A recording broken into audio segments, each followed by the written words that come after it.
This Saturday at 8 o'clock at Chrysler Hall in downtown Norfolk, the Virginia Symphony Orchestra and Chorus will be performing the Requiem, the German Requiem by Johannes Brahms. And with me in studio is JoAnn Falletta of the Virginia Symphony. Thank you for coming in today. Well, thank you. I'm so glad to be talking about this monumental piece and the fact that we're having a chance to perform it with our wonderful chorus on Saturday. And to the best of your knowledge, it hasn't been performed here for quite some time. For a long time. In fact, I was talking to our musicians this week, trying to see if they remember performance, and they can't remember doing it with the Virginia Symphony. Some of them have done it in various other parts of their lives or in college or whenever, but this is, for many of us, a first experience together. And on the program for this this Saturday evening's performance, you have another work. It's wild. It's a wild. This program on paper looks like a schizophrenic program, I think. We're starting out with a short piece by John Adams, one of my favorite composers, one of our, perhaps our country's most important and most famous person in music, Slonimsky's Earbox, which is a wild 15-minute piece, just a tour de force for the orchestra of brilliant color, of hypnotic rhythm, of all of the fantastic minimalist approaches of John Adams. So that'll be a fun thing. And then turning to something on a completely different, from a completely different world, of course, the Brahms. And you know, I often think that pieces on a program exist in a kind of conversation with each other, a dialogue, so that I'm hoping that each of these pieces will make the other piece seem even more special and interesting by being so completely different. I think hearing it in my mind's ear, a great contrast. Yeah. Wonderful contrast. All right, the Brahms Requiem, written 1865 to 1868, has a really, well, it's, as you have said, it's a mountain of music. It is. It truly is a mountain of music, and it calls for some really incredible forces to come into play. What do you think is the most important force that you have to bring in for this? Well, I think the nuance. You know, whenever you're dealing with Brahms, you're dealing with a composer who's not splashy. He doesn't rely on special effects. He doesn't rely on, you know, percussion jangling and piccolo screaming and whatever. He's a composer of great nuance and great subtlety and great power from inside. I mean, he's an introverted composer in that way, and so we as an orchestra have to exploit those wonderful internal colors of the orchestra, the kind of dark quality, the dark hues. And the chorus has to be a kind of fabric that's perfectly blended, perfectly matched, perfectly balanced, and also very nuanced and comfortable with the German language, too, because that language is tied so intimately with Brahms' concept of the music. What would you say is really the star of this Requiem? Would it be, do you think, is it more in the music or is it more with the voices that are singing? Well, I think it's the voices. I mean, it is a choral piece, and of course the orchestra gives beautiful support and it's fantastically written for orchestra. You know, we can tell that sometimes we always rehearse without the chorus and we listen to the parts without them, and on their own it's a magnificent piece of music without the chorus. But of course the chorus is the centerpiece of this, and the chorus singing verses that are very unusual. You know, we think about a requiem mass, you know, the Mozart mass, of course, with the parts of the mass there, and the Verdi, the same thing. This is different. I mean, Brahms chooses texts that meant something special to him from both the Old and the New Testament, but it's not a typical requiem at all. And fair to say that Brahms wrote this for the people left behind. Yes. After someone goes. Absolutely. It's a requiem of great consolation, and the texts he chooses are consoling ones about love, really, most of it, and the fact that there's a continuity of life. It's a very humanist requiem, and I think Brahms even said that he'd like to retitle it, instead of German Requiem, he'd like to call it a human requiem. Yes. He himself was agnostic, maybe. He wasn't a great believer, but I think he did believe in some sense of spirit, the spirit enduring, love enduring beyond death, in whatever way. He probably didn't. We're never sure. How can we be sure? But he believed in something, but not is in the typical religious way. Right. So this requiem is all about consoling the people who are bereft, and Brahms was one of them. I mean, he was suffering really the tragedy of the loss of his mother, to whom he was very close. So he's writing a requiem understanding how people are suffering. And I think it's so beautiful that he opens this requiem. The first movement is, "Blessed are they that mourn. Mm-hmm. Blessed be the people who are sorrowful." And it's only in the last movement that he blesses the dead. Right. So the requiem is not about the dead person. It's not about hell. It's not about the terror of dying. It's not about the judgment of God, the terrifying judgment of God. It's about comforting people, the consolation that the love that you felt for this person in life is not lost, and you'll see them again.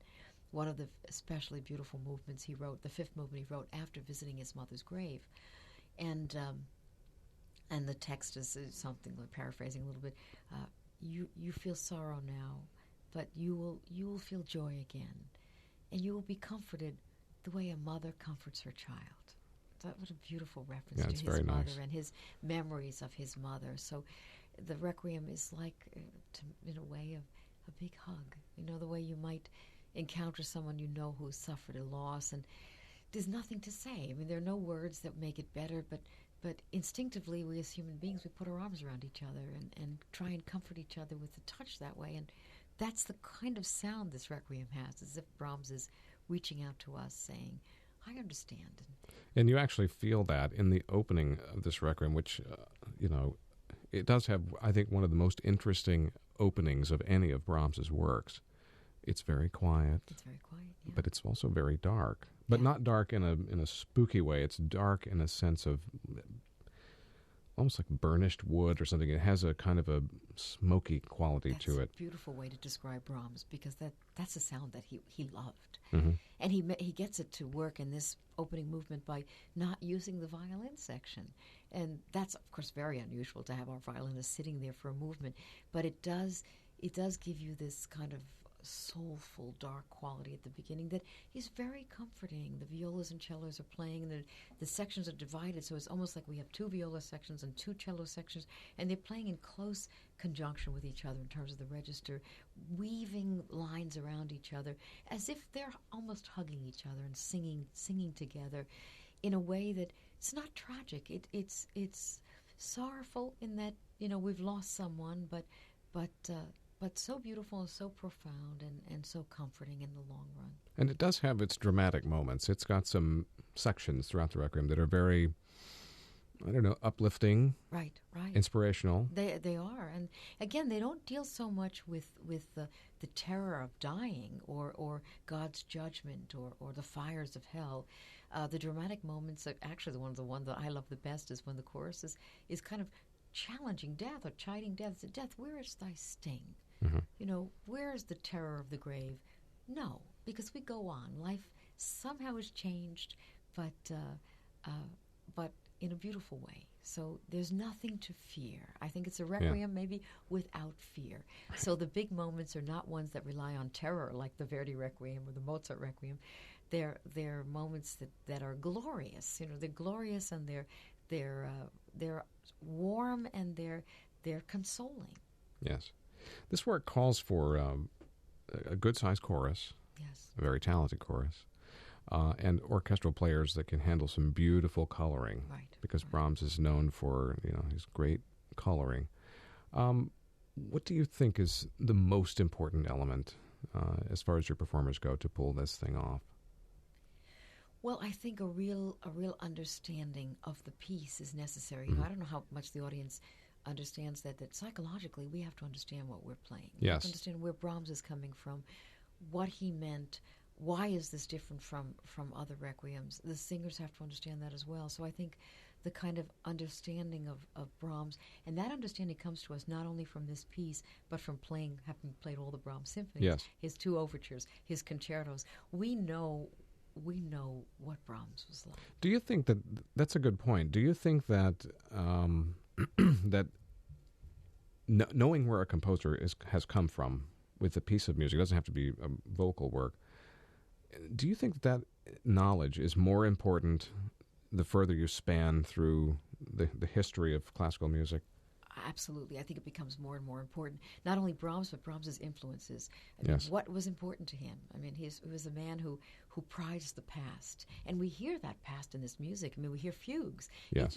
We hear church music. We hear trombones playing in a way that could date back 100 years from Brahms's time. And his respect for that. And yet it's in a very romantic spirit, too. Yes. I mean, that's always fascinating to me about Brahms, is that his great respect for the classical form and the symmetry and the balance of Mozart and Haydn. But it's as if his heart is romantic, and he's fitting this romantic heart into the confines of a classical elegance. And there's something about that rub, that kind of almost bigger than the passion in the music is almost bigger than the music can hold. Yes. That is so moving and so overwhelming in Brahms. And we only know that really from playing all of his other music. So coming to this after having done most of the other Brahms works with the orchestra is very important, you know, to bring that kind of our Brahms journey together to get to this point. And it's a singular work, even in Brahms's opus. I think this is something that's very special. And of course, when you're writing something inspired by the death of your mother, also, you know, some parts of it were inspired by the death of a man he loved dearly, Robert Schumann, the loss of a person who probably was responsible for Brahms's life and his career.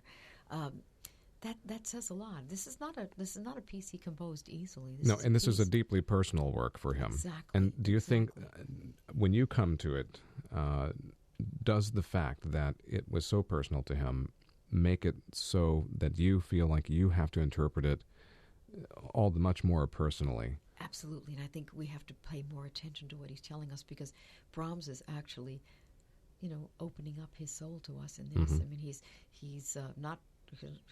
letting us see a part of him that's tender and hurt, and we have to treasure that. I mean, that Brahms is writing something so completely personal, and it's a gift to us. It's a gift to the audience. I think people leaving the hall after hearing this will be changed. I mean, you can't go through this journey of sorrow and comfort without feeling okay. It's all right. I mean, this Requiem is a requiem of great consolation, and every one of us on the stage and in the audience has known bereavement. You know, we've lost people we love, and I think what Brahms does for us is, first of all, share with us that he understands. He's telling us very clearly he understands. He feels that too, and he believes it's going to be all right, and we trust him. We believe him. We leave the hall feeling somehow deep inside us very comforting. And he can be our therapist. Yes, right. No, but that's a good point. I mean, music can serve as therapy, and this is a good example, I think, of that kind of goodness coming out of music. Yes, I agree with you. The audience would go away from it thinking differently about things. Yeah, it really is that kind of work. If you've not seen the Brahms Requiem performed, even if you have, you should get out and see the downtown Norfolk performance of the Virginia Symphony and Chorus this weekend, 8 o'clock at Chrysler Hall. Ms. Falletta, thank you for coming in. Thank you. I'm delighted to talk to you. The pleasure's mine.